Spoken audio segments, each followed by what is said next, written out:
Happy Friday, everybody. I hope you had a great week. Today is April 5th, 2024, and this is your end of a long week Friday planning video.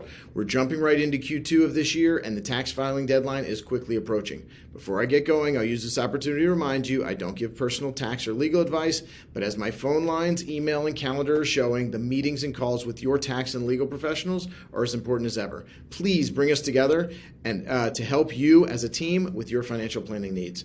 I want to start with the reminders I told you I would. 10 days until April 15th, and that means 10 more days to make your 2023 IRA and Roth IRA contributions. There are some other contribution deadlines like 529s in some states, but you'll need to check those one by one. Just a quick review for your 2023 IRA and Roth IRA contribution limits: under 50 years old, $6,500, over 50 years old, $7,500. There are considerations depending on your income, so if you have a question, please call your tax advisor to confirm your eligibility for your contributions. Okay, yes, although as someone reminded me this week, it is still sometimes difficult to remember to write 2024 on those documents or your checks, but I do know that it's 2024, but you do have until April 15th to get the prior year contributions in. So after April 15th, you can still make your contributions, but those will be for 2024. And just to remind you of the new limits, under 50 is $7,000 and over 50 is $8,000.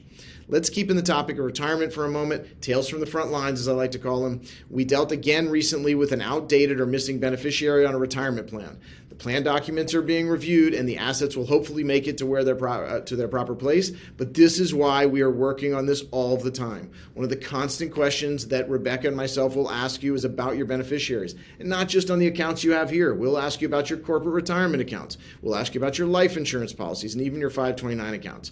There are even ways to set up your non-retirement accounts to avoid probate and better pass from one person to another. Again, I'm not giving legal advice, but the titles of your accounts, that matters. How the assets are registered. Frontline story I heard again this week about a client who set up trust for multiple reasons. And after all they have spent on trusts and lawyers, they still have assets that are not titled in trust name. I did read an article this week outlining a 2.5-year plus fight with a state retirement system to get the proper beneficiary the assets from the plan. This came about due to the fact that there was no beneficiary listed on the plan. Please don't assume it will go to the spouse or the kids or the estate when it comes to this. Please assume nothing. Before I give you a few more last-minute savings ideas before April 15th, reminder about cash management. I'm still taking calls and getting messages that the cash position that is sitting in the bank is not earning interest. Based on these frontline calls, there are two main issues to remember. First is the FDIC limits of protection. This is still $250,000, and this is key, especially if you're holding business or personal funds in excess of this in your bank. Please call me. There are ways to hold this money and not be at risk, or not be at the same risk. Second, please check to see what rate of interest you're earning. You can do this in a number of ways. Of course, you can go into that wasteland of the bank branch, go past the tumbleweeds, and so people actually go into those bank branches anymore. But if you want to, you can go in and ask. I suggest there are two other ways you can do that. First, look at your statement. It should tell you. Second, go to the bank's website and look for that little chat feature on the side. This is usually a way to get a live agent to get this answer. On the rate game, remember that rates are high right now, historically speaking, certainly so for the past 10 to 15 years or so. So when you were earning 0.01% on your money, but the best anyone could do was 0.75% maybe, that was one thing. But I've said a lot in these videos, the major banks are still paying that 0.01% on your checking and maybe even your savings. How do you think they pay for the large buildings, great technology, and major sports sponsorships? That's just how banking works. They pay you that, and they're lending the mortgage rates near 7%, and car loans are high also. There are a lot of ways to raise the rate you earn on your money. Please call me to discuss that. This is important when that new number is actually close to 5% that you can earn on your money. In that same vein, there was a horrifying article that I read in the Wall Street Journal last week, and it goes to the recommendation I made you in these videos. Keep an eye on that rate. Even when you sign up for that high rate, watch it. Due to some rules, the banks may change that rate. Stay on them about that. The article was about a 62-year-old that had bought a CD at a local bank. At the time, 3.85%. When he checked his account 6 months later, he found that he was earning 0.05%. Now, before I get hate mail from bankers, this is not about an effort to defraud. It is just that investors and savers, and me as your advisor, we must advocate for and monitor your investments.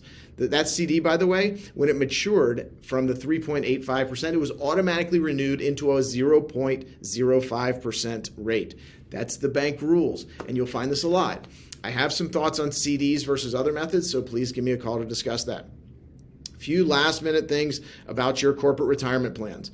I started to tell you last week about the new ability of mine to manage those accounts on your behalf. If you missed it, the story happens all the time. This account, one of your largest assets now or potentially, is rarely viewed and even more rarely managed. I can help. Please ask me about this. And one small trick about that plan.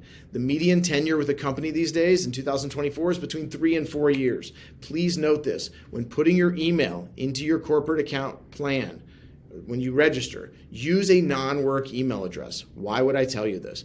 If and when you leave, they will want to contact you about that plan, what to do with it. One of the first things that your company will do is close out your company email account. If the plan tries to contact you on that business email account, you will lose valuable time, if not worse, in taking the next steps with the plan. Okay, reminder, please be in touch to get your 2023 and even 2024 IRA or Roth IRA contributions done. I've been underwhelmed with the U.S. Postal Service lately. Sorry if you work there. But please be in touch to plan for how to get those deposits done by April 15th. For now, keep in touch, call me about your corporate plans, and ask how I can help. Have a great weekend.